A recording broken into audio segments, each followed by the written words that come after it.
Hello, everybody. This is Maniac for Bricks. I know it's already going to isolate people talking about Bionicle again, but I found this in again my hard drive and my backup files.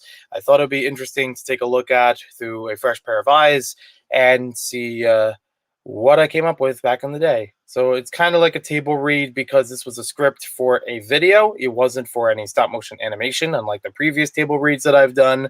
But I still wanted to take a look through this from my own perspective, from my own sentiments about Bionicle Generation 2 ending in 2016. So I'll just bring it back here. This was July 29th, 2016, and there's a pretty beefy script. This is probably the kind of thing that would need to be cut down quite a bit because when I script things, I don't think about the visuals as much. So it's a hard thing of like writing it with thinking of the visuals without writing too much to explain it, where it's like the visuals can do that, you know? And I remember back in the day that I had some of this that was recorded, some of this that was getting visuals after writing it, but it wasn't fully done.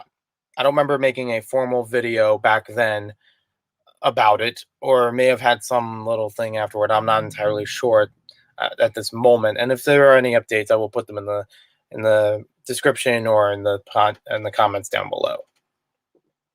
So hello everybody, this is Maniac for Bricks. Well, we just got the official word from LEGO today that Bionicle Generation 2 is ending in 2016. There aren't details of a third wave of sets, so expect the latest ones to be the last. This was in the summer, so they just had like 5 or 6 sets released.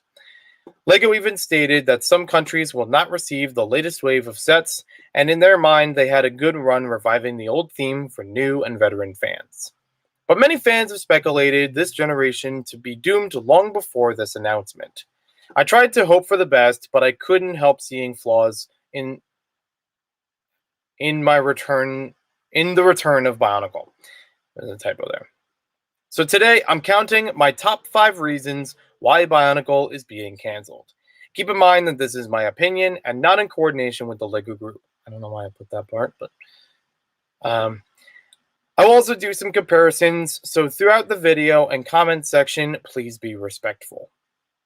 And this is not talking from Bionicle fans to LEGO fans, on the whole. This is Bionicle fans to other Bionicle fans thinking of that. Because, there were some mixed opinions about G2 while it was going on. Other than, oh, we got the same characters back, but in a different form. Number 5, the unfamiliar CCBS designs. Fans transitioning from Hero Factory to Bionicle, albeit abruptly, are familiar with some of the parts in the newer sets. They were also offered a couple of unique pieces, but there were also some unconventional assemblies, such as the gearbox, which was hardly, if ever, used in Hero Factory. I think the concept of gearbox was never used in Hero Factory, because the piece by itself was brand new for 2015. So it's like, yeah, okay. While it makes Bionicle stand out for play features, it doesn't offer a wide range of customization. Even the toy line knows that when a few parts were switched around or changed in color to attempt to create new beings. So I'm going to go against myself in this one. I know this was like 5 years ago. So what? 21-year-old me. I was able to drink, but I barely did. And I still barely do. So 21-year-old me. This is actually a good system. The CCBS system actually improved from what Bionicle Generation 1 did. Generation 1 was mixed all around. And I know from back in the day, I couldn't even build that much on my own, like custom things from the parts. Like, there was a lot of ways to attach things, but because of the shapes of them or some like weird angles of certain things, it wasn't very intuitive. So I can say now that's actually not great. This is me giving an opinion about an earlier opinion, and now I have refined taste.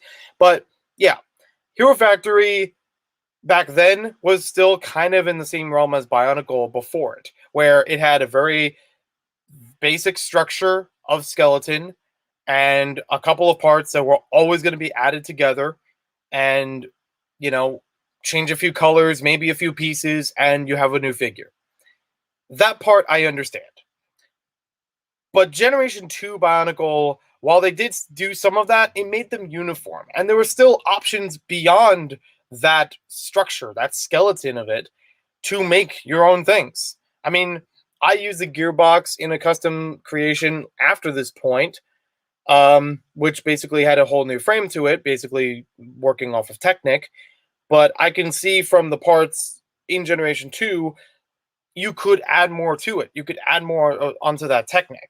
One of the reasons why in Generation 1 of Bionicle, I enjoyed the year of 2007 is because they changed up the formula.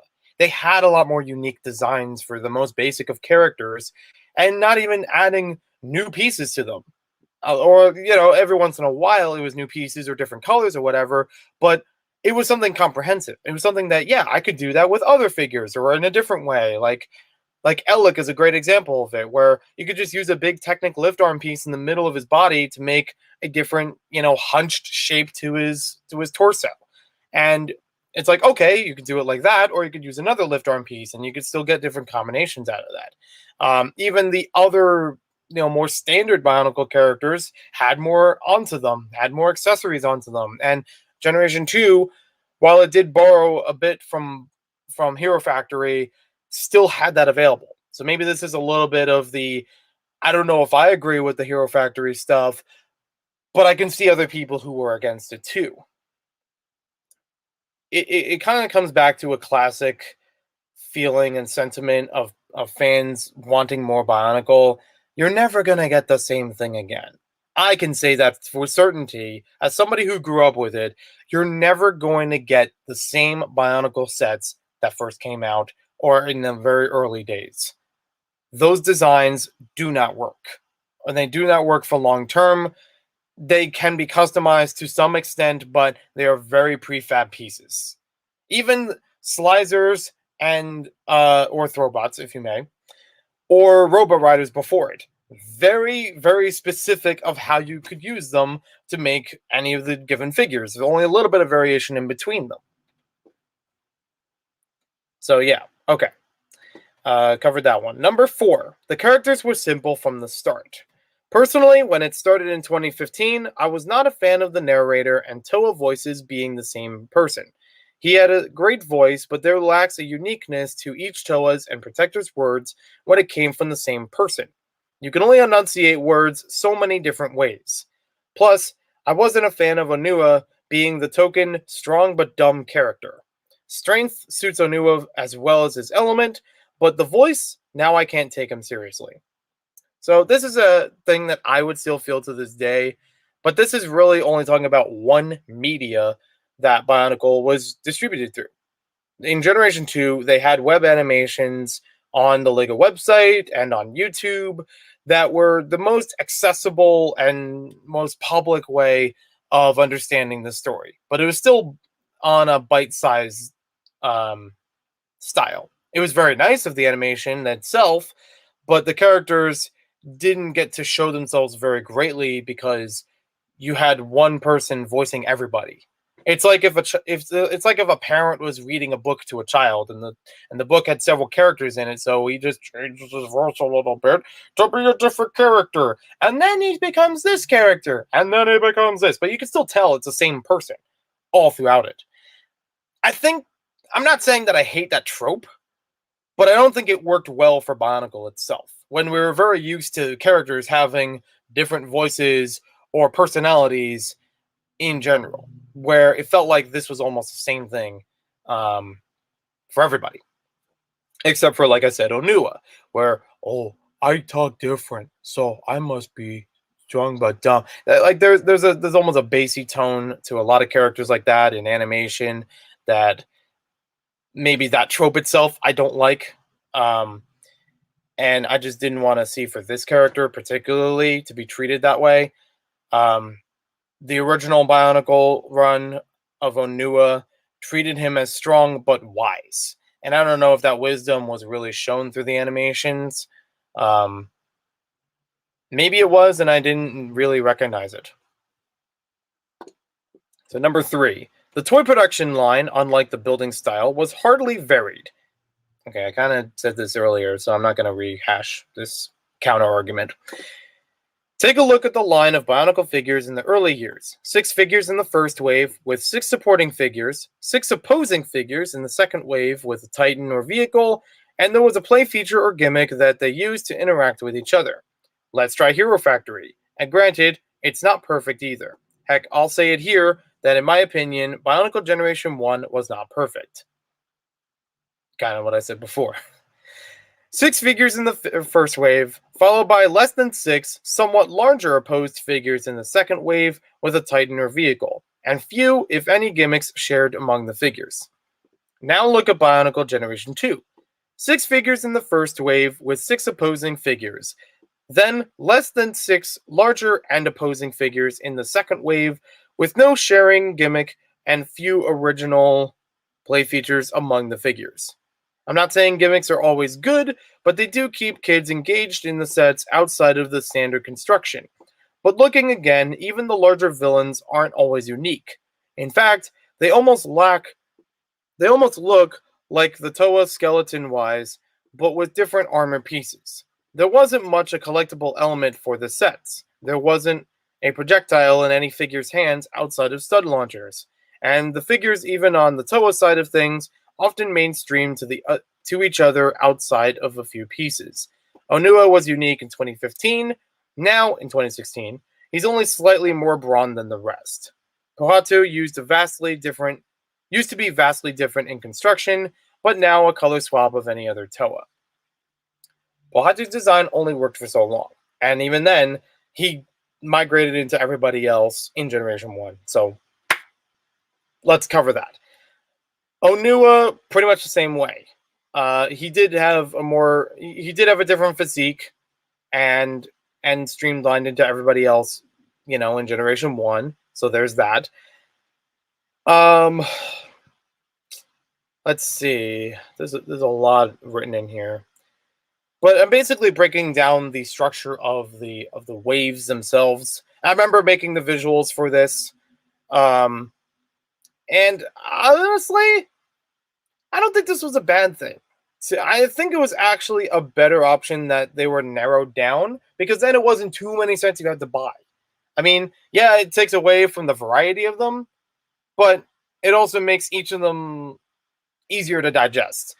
Bionicle Generation 1 had clone sets all the time. So many were just a different color. That's it. They had the same features, they had the same design.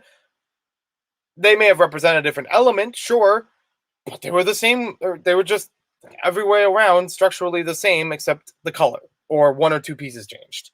So I don't know what to say for that. Hero Factory, I thought was a bit weird that there wasn't like something. Let's see, 6 figures in the first. Wait, oh wait, that's the wrong one. Less than 6 somewhat larger opposed figures in the second wave. Titan vehicle. Yeah, Hero Factory's change wasn't that bad either, because starting out, they didn't know exactly where they were going to go with it. And then 2.0 happened and basically wrote the CCBS system, everything going forward for how the figures would be structured. So the, what do you call it? Some of them did feel samey by the virtue of the parts, but that's because they're on the same team. I think I said that earlier when I said that, they have the same structure because they're uniform.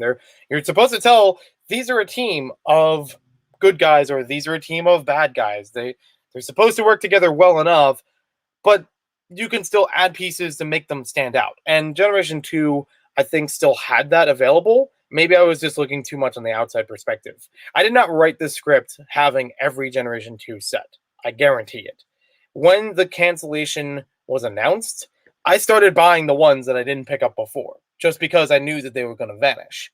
And some of them already did, because I bought 1 or 2 of them separately on eBay because they weren't available in Toys R Us. But all the other ones that I found at that time, I picked them up. I think I remember shortly after also seeing them on Target on discount, and admittedly probably could have got them then, but I didn't. So yeah, I was near Toys R Us all the time in 2016, so I was like, you know what, I'm just keep going here for them. And they weren't really overpriced. They weren't any different price wise than Lego elsewhere, or if they were, it was hardly noticeable. So I went with that. Yeah, that was quite a paragraph. Reason number 2. The Bionicle story was underwhelming and hardly had an impact or universe. This generation is considered a reboot, having no relevance to the preceding 9-year-long story. But not only is this a rebooted series, it has a simplified story. In a world of expansive stories from Ninjago, Legends of Chima, and even Exo Knights, Bionicle made things a little too simple, especially in the villains. Why should we fear the Lord of Skull Spiders? And then I made a video about that later. How powerful can Makuta become? Or what about world building? Can anyone name characteristics or culture of the Okoto tribes? Not really. And unfortunately, we won't even get closure as to where the Toa came from, which was a mystery they introduced, and how they were created. Questions lingering since the first animation. There you go. Also keep in mind, I have not watched the Netflix series nor read the books. There's a handful of Scholastic books. When I was in Generation 1 Bionicle, I didn't read the books often, but I did collect them. But the comics were enough to draw me into the world and supplements of the video games and movies. So Bionicle Generation 1 had a lot of media and a lot of ways of expressing the story, sometimes changing things around for whatever purpose. But it still gave you enough to digest and get a general sense of the story and still be interesting, and you could adapt to that world and culture to it. I do agree that the fact that I didn't watch the Netflix series really hurt my ability to understand the story. But the Flash animation, or whatever production, the animations that were presented as webisodes online were very bite-sized, were very simplistic to get people involved with it. So I feel like that could have been a little bit better, but there's only so much you can put in there without making it incredibly long. I mean, Bionicle Generation 1 had Flash animations as well, and they were also bite-sized, and they were going to go through the exposition and the culture of everything. So I think this is a bit more of a nitpick. And we're also talking about it from a kid audience. Even though I was a kid when Bionicle first appeared and was able to follow the story growing up with it, I was 21 years old and watching these expecting more, but didn't put myself forward to get to Netflix. It's like, I don't know about this one. I think it's fair that Bionicle Generation 1 was too complicated. It was way overwhelming, and it's part of the reason why I got out of it while it was still running. But this felt like it was too much in the opposite perspective, where you saw things in between, like Legends of Chima and Ninjago, and I'm going to assume Exo Knights was also much like that. I didn't actually watch it up to that point, so I'm just going to say I think it actually did have more depth to it. That you actually could understand the world a bit better. But all of those had episodes on TV, 11, 12 minutes or so to 24 minutes or so of content. It gave you a lot more room to work with for all of that story building. With Netflix, it's one show, but it wasn't a long show. And as far as I understand, not many episodes or a long time in between those episodes. So you couldn't get to that. I do still want to watch the show at some point, and hopefully understand that much better. Number 1, bad timing led to a lack of appeal. For older fans, this couldn't be a better time for newer and upgraded Bionicle sets. But for younger LEGO fans, this was unfortunate in timing. Many younger LEGO fans have grown to like Ninjago enough to keep the theme running twice as long as the planned run, because it was supposed to end in 2013. People clamored that it would keep going, and then, here we are today, 10 years later. In my opinion, Ninjago is the new Bionicle. This is where my phrase first came from. Their Lego IP full of story, characters, artifacts and collectibles, television shows, video games, and now a movie in theaters. Well, would be in 2017. Proves that Ninjago was the preferred story-driven theme for younger fans of Lego. Those who grew up with Ninjago hardly knew Bionicle, and its construction nature is unfamiliar to them compared to studs and minifigures. Despite Bionicle's stronger and more posable figures, Ninjago is the in thing for this half generation. This is what I stand for. This is what I stand with today. Bionicle is not a thing that can go again. Bionicle is not a thing that you can either introduce it as something new or carry it on from what it used to be. Ninjago is already in for a storytelling theme, for having its, spotlight, and doing very well. I still pick up Ninjago sets to this day. I picked up some actually not too long ago. Whether or not I still follow with the stories or characters, but I still like the designs, and I still like some of the settings and where things go. Monkey Kid is now also, being a newer IP. And we've had Shima and Next Nights in between. They have their fans, and they had their run. But it's uncertain right now what's going to happen with Lego themes. What's going to happen with an original property like Monkey Kid versus Shima, or versus Ninjago. Are they going to run simultaneously? Is one going to outweigh the other? Are they both going to go by the wayside? We had Hidden Side in between. I forgot to mention that. And even though I loved Hidden Side, and I'm ashamed that I forgot about it, it had a minimal course. And I think it was still fine for what it was. I still appreciate the designs for the sets. I still appreciate the characters. I'm still glad that there was an animated show, webisodes available. There was a Cartoon Network special for them. We still got something out of it, and that should be appreciated.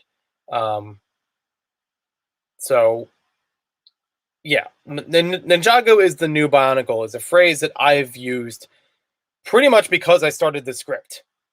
It's the realization that I had that you can't have two themes like these fully developed. One is going to have to take a backseat to the other at some point, and to think that Bionicle is going to make a resurgence because it had an older fan base, they're going to grow out of it. They're going to move on to other things. I know people that used to be Bionicle fans. They barely talk about it anymore. And that's fine. People grow out of stuff. I used to watch Transformers Armada.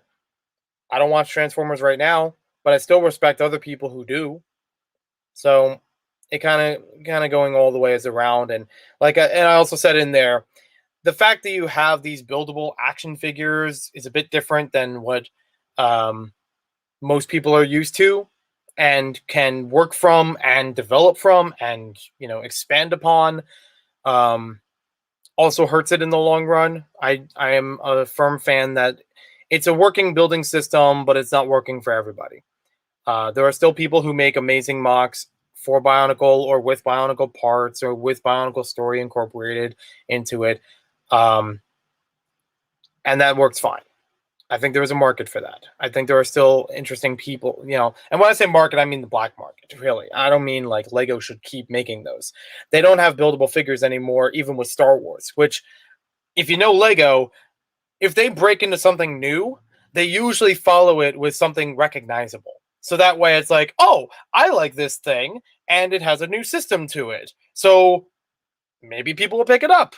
That's happened with Brick Sketches. That's happened with the CCBS system itself. Even back in Hero Factory days, they had Marvel Superheroes and Ben 10, recognizable properties with a new system of building. You haven't seen any CCBS stuff in a long time. And even with Star Wars, it only lasted so long. Brickheads, Brick Sketches, Lego art, anything in the past, almost decade has been with some familiar property attached to it so that you can still work from there.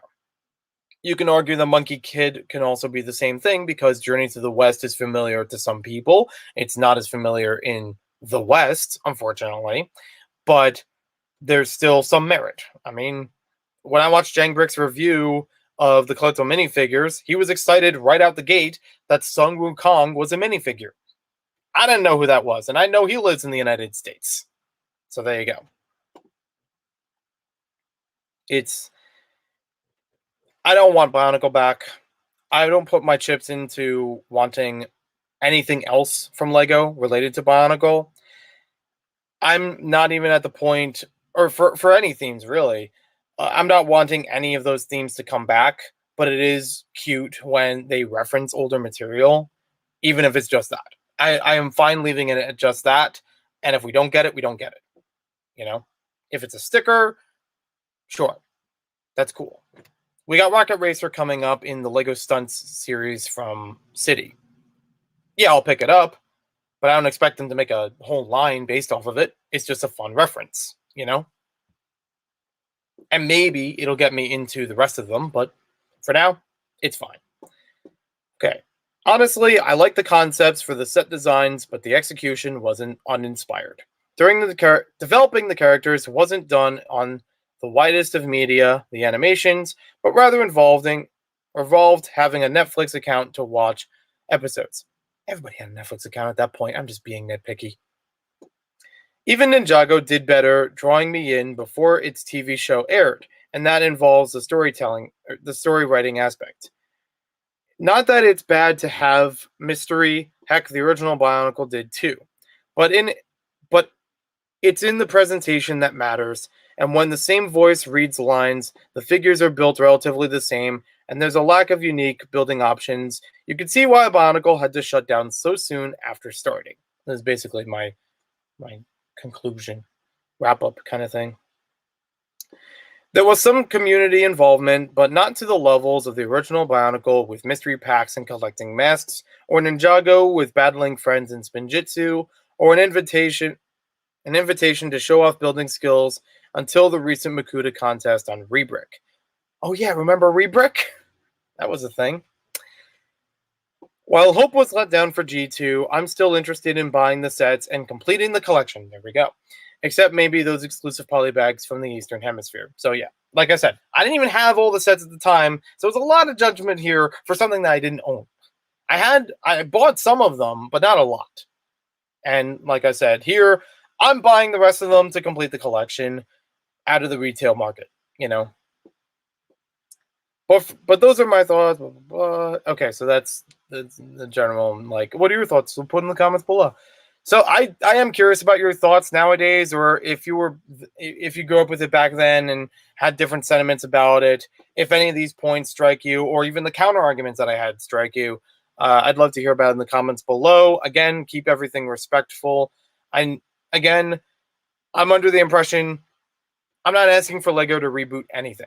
They can make original stuff, and I can still enjoy them. Hidden Side was an original thing, and I got to enjoy it. I have several of the Monkey Kid sets and enjoy the animations. You know, I don't need an older property to keep existing or being updated. And if I really wanted something different, and if I really wanted something reminiscent of what's, bygone years, I make it myself. And I know a lot of people do that too. A lot of people will make their own things, and that's how you build. That's how this community gets involved, is because they build their own stuff too. If everybody just built the Lego sets, you wouldn't get to understand as much. You wouldn't get to really adapt what makes Lego Lego, you know? So I'm fine with that. Obviously I was fine with the cancellation, and even in recent events and sentiments about Bionicle, I am not on the crowd of people who want it back or people who are begging for more out of it. The opportunities presented themselves and they didn't work. That's it.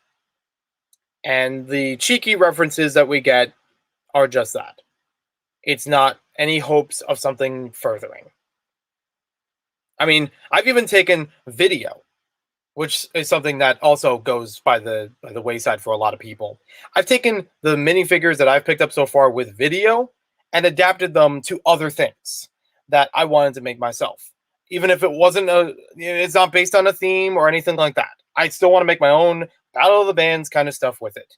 I've picked up Ninjago sets where I could adapt the minifigures to Monkey Kid and vice versa, you know? Or just to have really cool designs. There's still a lot to appreciate, and just to keep building, to keep making different things, you know?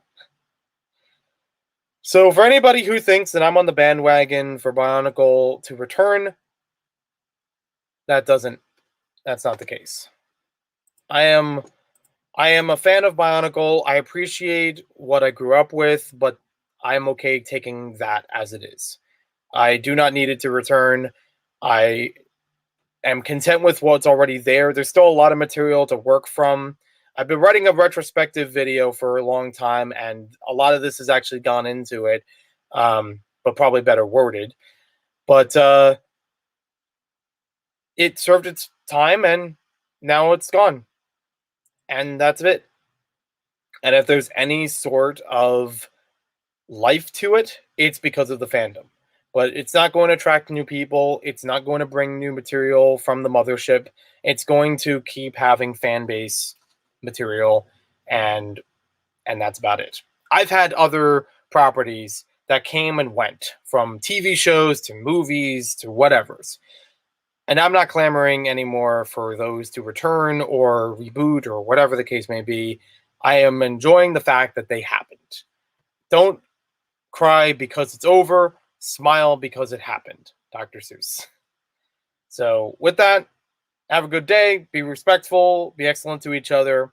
Even if you're not a fan of Bionicle, you're a fan of something. And not everyone's going to be a fan of it. But if it brings you passion and joy, even if it's with a handful of people, more power to you. Take care.